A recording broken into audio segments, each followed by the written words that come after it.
It's late 1942. In the pitch-black waters around Guadalcanal, a relentless Japanese supply line is keeping their forces going, night after night.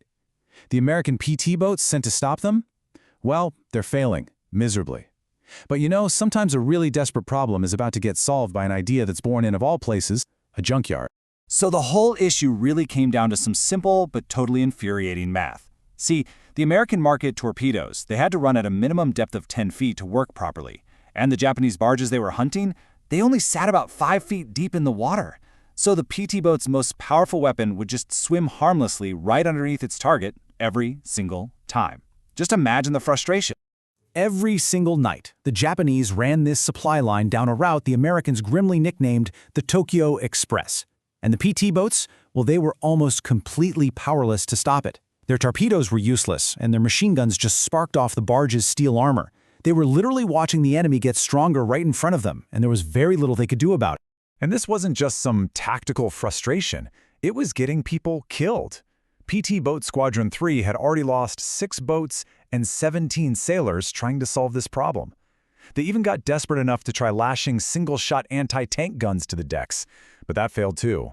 I mean, think about it. After one shot, the crew were just sitting ducks, trying to manually reload while under enemy fire. It just wasn't sustainable. The solution wasn't going to come from a fancy Navy shipyard or some high-level command memo. Nope. It was waiting in a scrap heap on Henderson Field, the main American airfield on Guadalcanal. And at this point, the field was less of an active base and more of a giant aircraft graveyard, just littered with wreckage from constant Japanese raids. So one day, a PT boat commander, Lieutenant Robert Lynch, is walking through this boneyard, and where other people saw scrap metal, he saw an opportunity. He started looking closely at the dozens and dozens of destroyed P-39-era Cobra fighters. And right there, inside the nose of each one, was a weapon that was about to completely change the war in the Solomon Islands. What he found was the M4 automatic cannon. Now this thing was a beast, a 37mm weapon designed to fire right through a fighter plane's propeller to absolutely shred other aircraft and light armor. It was an incredibly powerful piece of equipment, and it was just sitting there, forgotten in the wreckage. And this was the huge leap in firepower Lynch was dreaming of. 150 rounds a minute. Just think about that. Compare that to the one single shot they could maybe get off with those anti-tank guns. This wasn't just a small improvement. This was a total game changer. An automatic cannon on a tiny wooden boat. The idea was crazy. Okay, so having the idea is one thing, but making it actually happen, that's a whole different story. Lynch had no official approval, no blueprints, no proper parts, nothing.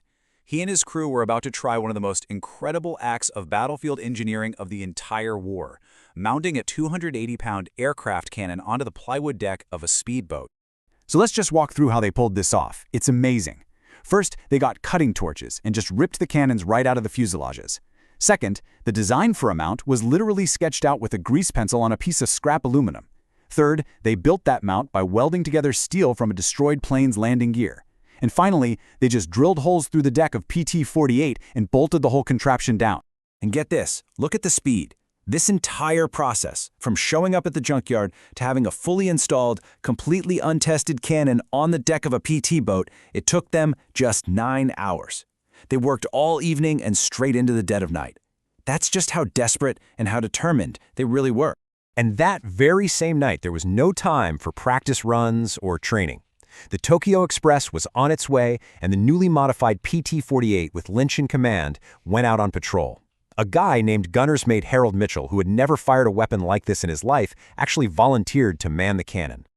I mean, you have to imagine what was going through their minds as they're closing in on the Japanese barges in the dark. Would this thing even work? Would the massive recoil from a 150 round per minute cannon just rip the homemade mount right off the deck? Or even worse, would it tear the boat itself apart?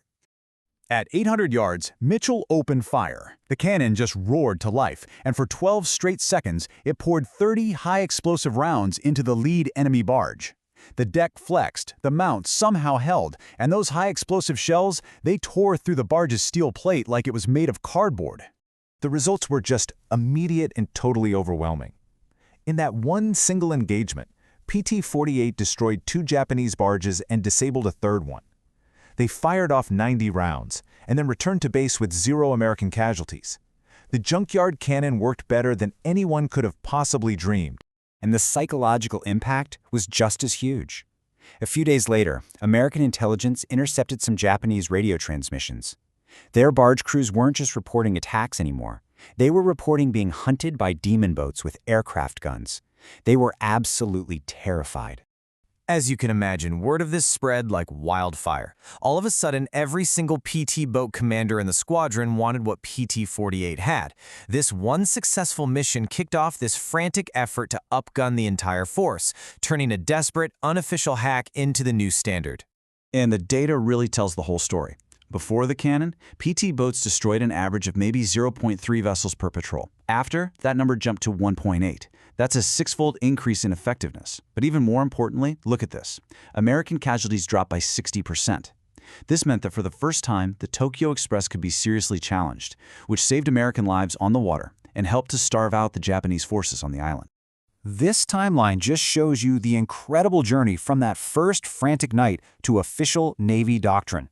An official dispatch goes out in November, and just a month later, factory production is authorized. Then, within 18 months, an improved N9 cannon was being installed on PT boats as they rolled right off the production line.